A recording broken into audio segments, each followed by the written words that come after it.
Hello पिला माने welcome to our channel. आज वीडियो रे आमे सप्तम श्रेणी साहित्यर हाफ इयरली एग्जाम जोटा आगु को हबार अछि तार ओस्ता तरफरु तार क्वेश्चन हम पाखरे पहुंच जाइछि। पिला माने जदि हम चैनल ले नुआ अछंती हम चैनल गोटे लाइक शेयर सब्सक्राइब कर देबे। डेरी न कर चलंतु वीडियो टी आरंभ कर दबा।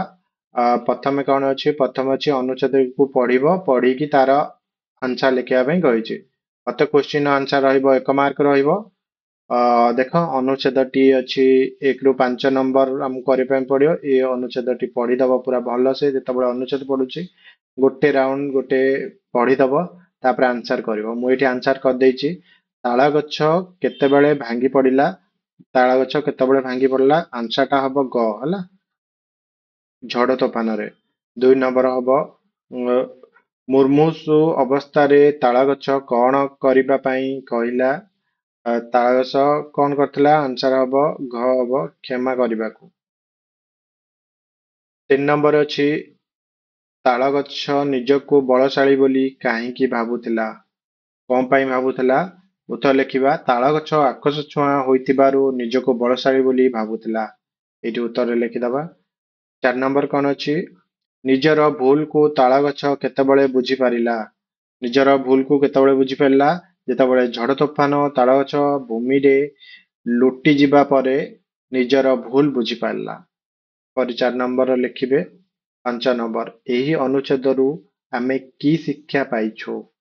ଉତ୍ତର ଲେଖିବା ଯେ ଯେତେବେଳେ ବଳଶାଳୀ ଓ ଶକ୍ତିଶାଳୀ ହୋଇଥିଲେ ମଧ୍ୟ ଦିନେ ନା ଦିନେ ତାର ପତନ ଘଟିଥାଏ। ଏହି ଅନୁଚ୍ଛେଦରୁ ପାଇଛୁ ଆମେ ଏହି ଶିକ୍ଷା ପାଇଛୁ। ଏପରି 5 ନମ୍ବର କରିଦେବେ, ଗୋଟେ ଗୋଟେ ମାର୍କ ରହିବ।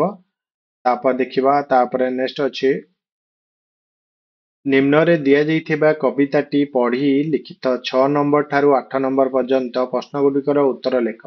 ତାକୁ ପଢିଦବା ଆଉ 6 ନମ୍ବରରୁ 8 ନମ୍ବର କ୍ୱେଶ୍ଚିନ୍ ଆନ୍ସର ଆମେ ଲେଖିବା। ବିଶାଳ ସାଗର ଉଚ୍ଚ ପାହାଡ, ମା ଠାରୁ କେହି ନୁହନ୍ତି ବଡ, ଫୁଲଠୁ କୋମଳ ଜହ୍ନଠୁ ଶୀତଳ, ସ୍ନେହର ଗଦି ମୋ ମା କୋଳ। ହେଲା। 6 ନମ୍ବର କ୍ୱେଶ୍ଚିନ୍ କଣ ଦେଇଛି ଦେଖିବା। 6 ନମ୍ବର ଦେଇଛି କବିତାରେ ମା କୋଳକୁ କାହା ସହିତ ତୁଳନା କରାଯାଉଛି? କବିତାରେ ମା କୋଳ କଣ? ସ୍ନେହର ଗଦି। ରେ ଠିକ ମାରିବେ। 7 ନମ୍ବର କିଏ ଫୁଲଠାରୁ ଅଧିକ କୋମଳ ବୋଲି କୁହାଯାଇଛି? ଫୁଲଠାରୁ ଅଧିକ କୋମଳ ବୋଲି କିଏ କୁହାଯାଇଛି? ମା କୁ ଫୁଲଠାରୁ ଅଧିକ କୋମଳ ବୋଲି କୁହାଯାଇଛି। ଏଠି ଉତ୍ତର ଲେଖିବେ ମା କୁ। 8 ନମ୍ବରରେ ମା ସମସ୍ତଙ୍କ ଠାରୁ ବଡ ବୋଲି କାହିଁକି କୁହାଯାଇଛି?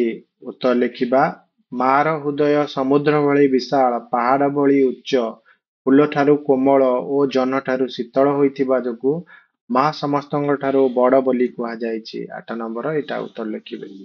9 ନମ୍ବର ଦୈନିକ ସମ୍ବାଦପତ୍ର ପଢିବା ଦ୍ୱାରା କଣ ଉପକାର ହୁଏ? ସେ ବିଷୟରେ 5 ଧାଡି ଲେଖ। ଉତ୍ତର ଲେଖିବା। 9 ନମ୍ବର ଉତ୍ତର ଲେଖିବା ଦୈନିକ ସମ୍ବାଦପତ୍ର ପଠନ ଦ୍ୱାରା ପାଠପଢା ସହିତ ବାହାର ଦୁନିଆ ବିଷୟରେ ଜାଣି ହୁଏ। ସମ୍ବାଦପତ୍ରରେ ବିଭିନ୍ନ ଖବର ବ୍ୟତୀତ ସାହିତ୍ୟ, ବିଜ୍ଞାନ, କଳା, କ୍ରୀଡ଼ା, ବ୍ୟକ୍ତିତ୍ୱ ହେଲା, ବିତ୍ତୀୟ ଧାରା, ସାଧାରଣ ଜ୍ଞାନ, ରାଜନୀତି ବିଷୟରେ ବିଭିନ୍ନ କଥା ପ୍ରକାଶିତ ହୋଇଥାଏ। ସମ୍ବାଦପତ୍ରରେ ପ୍ରକାଶିତ ହୋଇଥିବା ନୂତନ ତଥ୍ୟ ପ୍ରତିଯୋଗିତାମୂଳକ ପରୀକ୍ଷାରେ ଉତ୍ତୀର୍ଣ୍ଣ ହେବାର ସହାୟକ ହୋଇଥାଏ। ପଠନ ଅଭ୍ୟାସ ସୃଷ୍ଟି ହେବା ଦ୍ୱାରା ଆମେ ଉପାଦେୟ ଗ୍ରନ୍ଥ ପଢିବାର ଇଚ୍ଛା ଜାଗ୍ରତ ହୋଇଥାଏ। ଏହିପରି ଭାବେ 9 ନମ୍ବର କ୍ୱେଶ୍ଚିନ୍ ଆନ୍ସର ଲେଖିବେ। 3 ମାର୍କ ଅଛି।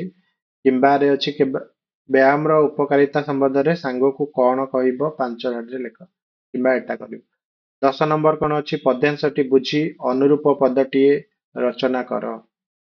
ଏଟାକୁ ବୁଝିକି ଆମେ କରିବା। ସ୍ୱର୍ଗଠାରୁ ଗରି ଆସି ବିଶ୍ୱ ବନ୍ଦୀ ଜନନୀ, ଜ୍ଞାନ ଧନ ଶକ୍ତି ପୂର୍ଣ୍ଣ, ଜଗ ମନ ମୋହନୀ, ବହୁବରୀ ସୁର ପ୍ରସବିନୀ ଏ ମହାନରେ, ଏଇ ଭାରତ ଜନ୍ମଭୂମି, କର୍ମଭୂମି ମୋରରେ। ଅନୁଚ୍ଛେଦକୁ ଦେଖି ଅନୁରୂପ ଅନୁଚ୍ଛେଦଟି ଲେଖ। ହେଲା। ଏଠି ଲେଖା ହେଇଛି 11 ନମ୍ବର। 11 ନମ୍ବର ଆସ 11 ନମ୍ବର କରିବା। ହେଲା। 11 ନମ୍ବର ଏଟାକୁ କରିଦବ, ନିଜେ ଟିକେ କରିବାକୁ ଚେଷ୍ଟା କରିବ। 10 ନମ୍ବର 4 ମାର୍କ ଅଛି। ନିଜେ ଟିକେ କରିବ।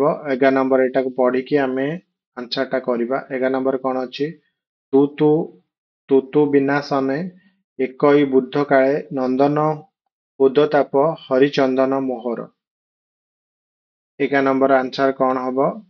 1 ନମ୍ବର କ ର ଆନ୍ସର ହବ, ଆମେ ଏଇଠି ଲେଖିବା, ଉତ୍ତର ଲେଖିବା, ବୁଧ କାଳେ ତୁ ମୋହର ଏକହି ନୟନ ଉଦ୍ଧତାପ ବିନାଶନେ ତୁ ହରିଚନ୍ଦନ। ହେଲା, ଘରେ ଅଛି ତୃପ୍ତି କି ଡାଙ୍କୁଣୀ ଜନକୁ ମାତିବାର ଶୁଭୁଛି ଝାଡ଼ି ଦେଇଛି ନିଶାରେ କାହିଁକି ମୁଁ। ଉତ୍ତରରେ କଣ ଲେଖିବା? ନିଶାରେ ମାତିବାର ଶୁଭୁଛି ଶତ୍ରୁ କି ମୁଁ ଡାଙ୍କୁଣୀ ଛାଡ଼ିଦେଲି ବନକୁ କାହିଁକି। ତାକୁ ସଂଶୋଧନ କରି ଲେଖିବା। ହେଲା, 12 ନମ୍ବର କ୍ୱେଶ୍ଚିନ୍ ଅଛି, କରୋନା ଭାଇରସ ସଂକ୍ରମଣ ରକ୍ଷା ପାଇବା ପାଇଁ କଣ କଣ କରିବ? 8ଟି ବାକ୍ୟରେ ଲେଖ। 8ଟି ବାକ୍ୟରେ ଏଟା ଲେଖିବ। 13 ନମ୍ବର ଅଛି, ତୁମ ଗ୍ରାମରେ ଡାକଘର ଖୋଲିବା ପାଇଁ ମହାଡାକପାଳଙ୍କ ନିକଟକୁ ପତ୍ର ଲେଖ। ଗୋଟେ ପତ୍ର ଲେଖିବ। ପତ୍ର ଯୋଉମାନେ ଲେଖି ଶିଖିନା ମତେ କମେଣ୍ଟ କରି କହିବ। ତାପରେ କ୍ୱେଶ୍ଚିନ୍ ଅଛି, ଅଯଥାରେ ଜଳ ନଷ୍ଟ ନ କରିବାକୁ ସଚେତନ କରିବା ପାଇଁ ସ୍ଲୋଗାନଟିଏ ଲେଖ। ସ୍ଲୋଗାନଟି ଲେଖିବ ଉତ୍ତରରେ। 2 ମାର୍କର କ୍ୱେଶ୍ଚିନ୍ ରହିବ। 15 ନମ୍ବର ବାକ୍ୟ ଗଠନ କର। ସାଧନା ପୀଠ ଲୁହ ଲୁହ, ଆର ବାକ୍ୟ ଗଠନ କରିବ। କଣ ହବ? ସାଧନା ପୀଠ ଶାନ୍ତି ନିକେତନ ରବୀନ୍ଦ୍ରନାଥଙ୍କ ସାଧନା ପୀଠ ଥିଲା। ଏହିପରି ଭାବେ ସାଧନା ପୀଠରେ ଲେଖିଦବ ଉତ୍ତର। ଲୁହ ଲୁହର ଉତ୍ତର କଣ ଲେଖିବ? ସ୍ୱାଧୀନତା ପାଇଁ ଦେଶ ସେବକ ମାନେ କେତେ ଲୁହ ଲୁହ ତ୍ୟାଗ କରିଛନ୍ତି ତାହାର ତୁଳନା ନାହିଁ। ହେଲା, ଏପରି ଭାବରେ ଆନ୍ସର କରିବ। ଯଦି ବୁଝି ହଉନି କମେଣ୍ଟ ମାଧ୍ୟମରେ ମତେ ଜଣେଇବ ନିହାତି। 16 ନମ୍ବର କଣ ଅଛି? କ ସ୍ତମ୍ଭକୁ ଖ ସ୍ତମ୍ଭରେ ଯୋଗ କରିବା। କ ସ୍ତମ୍ଭରେ ଅଛି କଣ? କାୟା। କାୟା ସହିତ କଣ ହବ? କାୟା ହବ ଶରୀର। କାୟା ହବ ଶରୀର। ନିଷିଦ୍ଧ, ନିଷିଦ୍ଧ ହବ କଣ? ରାତ୍ରି। ଆଉ ନଭ, ନଭ ହବ ଆକାଶ। ତା ପାଖରେ ସବୁ ଗାର ଟାଣି ନବ। 17 ନମ୍ବର କଣ ଅଛି? ଅସତକ ଶବ୍ଦର ପୂର୍ବରୁ ଯେପରି ଅ ଲାଗିଛି ସେହିପରି ଆଗରେ ଅ ଥାଇ ଆଉ ଦୁଇଟି ଶବ୍ଦ ଲେଖ। ଆଗରେ ଅ ଥାଇକି ଆଉ ଦୁଇଟି ଶବ୍ଦ ଅସ୍ପଷ୍ଟ, ଅସତକ। ହେଲା, ଏପରି ଭାବରେ ଲେଖିଦବ। 2ଟା ବାକ୍ୟ ଲେଖିବ। 18 ନମ୍ବର କଣ ଅଛି? ଶୁଦ୍ଧ ଶବ୍ଦଟିକୁ ବାଛି କୋଠରୀ ମଧ୍ୟରେ ଲେଖ। ଆ ଭିତରୁ କୋଉଟା ଶୁଦ୍ଧ ସେଟାକୁ ଆମେ ଲେଖିବା। 18 ନମ୍ବର କୋଉଟା ହବ? ବିଭୀଷିକା। ବିଭୀଷିକା, କୋଉ ବିଭୀଷିକା ହବ? ବିଭୀଷିକା, ଏଇଟା ହିଁ ହବ ଆନ୍ସର। ହେଲା, ଏଟାକୁ ଆମେ ଲେଖିଦବା। ତ୍ରିଭୁଜ, ତ୍ରିଭୁଜ କୋଉଟା ହବ?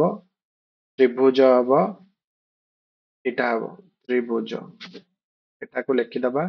19 ନମ୍ବର ପ୍ରାଚୀନ ଶବ୍ଦର ବିପରୀତ ଅର୍ଥବୋଧକ ଶବ୍ଦ ଲେଖ। ପ୍ରାଚୀନର କଣ? ପ୍ରାଚୀନର ହବ ନବୀନ। ଉତ୍ତର ଲେଖିବ ଏଇଠି ନବୀନ। ଏହିପରି ଉତ୍ତର ଲେଖିକରି ଆସିବ। 20 ନମ୍ବର ଅସଜଡ଼ା ଶବ୍ଦକୁ ସଜାଇ ବାକ୍ୟଟି ଲେଖ। 20 ନମ୍ବରରେ ଅସଜଡ଼ା ଶବ୍ଦ କଣ ଅଛି? ଶିଷ୍ୟଙ୍କ ହୋଇନାହିଁ। ଉତ୍ତର ମୁଁ କହିଦଉଛି। ଅସଜଡ଼ା ଅଛି, ତାକୁ ସଜାଡ଼ିକି ଲେଖିଲେ ହବ କଣ? ଶତ ଶତ ଶିଷ୍ୟଙ୍କ ବେଦଧ୍ୱନିରେ ବନ ପ୍ରଦେଶ ମୁଖରିତ ହୋଇନାହିଁ। ଏପରି ଭାବରେ ଉତ୍ତର ଲେଖିବେ। 21 ନମ୍ବର ତଳଲିଖିତ ବାକ୍ୟକୁ ଅସମାପିକା କ୍ରିୟା ପଦଟିକୁ ବାଛି ଲେଖ। ସେମାନେ ଖେଳି ଘରକୁ ଗଲେ। 21 ନମ୍ବର ଉତ୍ତର ଆମେ କଣ କହିବା? ଖେଳି। ଅସମାପିକା କ୍ରିୟା। ହେଲା, ଏଟା ହବ ଅସମାପିକା କ୍ରିୟା। 22 ନମ୍ବର ଅଛି ରେଖାଙ୍କିତ ଶବ୍ଦର ଅର୍ଥ କୋଠରୀ ଭିତରେ ଲେଖ। 22 ନମ୍ବର କଣ ଅଛି? ବାସି। ବାସି ହବ ବାସ କରୁଥିବା ଲୋକ। ବାସି ହବ ବାସ କରୁଥିବା ଲୋକ। ଆଉ ଇଏ ବାସିର ହବ କଣ? ଏ ବାସିର ଆନ୍ସର ହବ ପୂର୍ବ ଦିନର ଖାଦ୍ୟ। ଏଟା ହଉଛି ପୂର୍ବ ଦିନର ଖାଦ୍ୟ। ଏ ବାସି ହଉଛି କଣ? ବାସ କରୁଥିବା ଲୋକ। ଏହିପରି ଭାବରେ ଲେଖିବ। 23 ନମ୍ବର ଏକ ପଦରେ ପ୍ରକାଶ କର।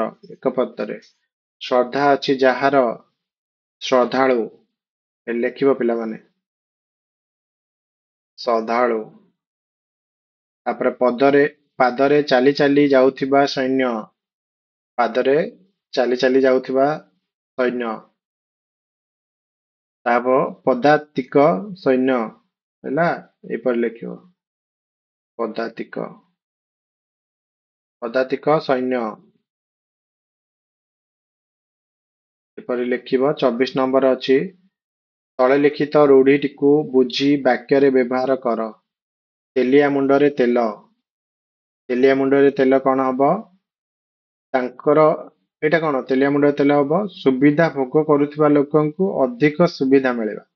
ତାଙ୍କର ଜମିବାଡି ଘରଦ୍ୱାର ସବୁକିଛି ଅଛି, ତାଙ୍କୁ ପୁଣି ମିଳିଲା ଇନ୍ଦିରା ଆବାସ ଯୋଜନାର ଘର ଓ ବିପିଏଲ କାର୍ଡ। ଏ ସଂସାରରେ ତେଲିଆ ମୁଣ୍ଡରେ ତେଲ। ଏପରି ଲେଖିବ। 25 ନମ୍ବର ଉପଯୁକ୍ତ ସ୍ଥାନରେ ବିରାମ ଚିହ୍ନ ଦିଅ। କୋଉଠି ବିରାମ ଚିହ୍ନ ଦିଆହବ ଏଟା ଲେଖିବ। ସେ ତେଣୁ ଦୃଢ ସ୍ୱରରେ କହିଲେ, ନିଶ୍ଚିନ୍ତ ହୁଅ ମା। କହିଲେ କହିଲେ ପାଖରେ ଗୋଟେ କମା ଦେବେ ହେଲା। ନିଶ୍ଚିନ୍ତ ଏଠି ଷ୍ଟାର୍ଟ କରିବେ ଆଉ ଏଠି ଶେଷ ହେଲା। ଏଠି ଗୋଟେ ଗାର ଟାଣି ଗୋଟେ ଟୋପା ଭଳିଆ ଦେବେ। ଯେତେ ବଡ ହଉନା କାହିଁକି ଏଠି ଗୋଟେ କମା ଦେବେ। ମୁଁ ନିଶ୍ଚୟ ତାକୁ ଉଚିତ ଦଣ୍ଡ ଦେବି। ଗୋଟେ ଗାର ଦେବେ।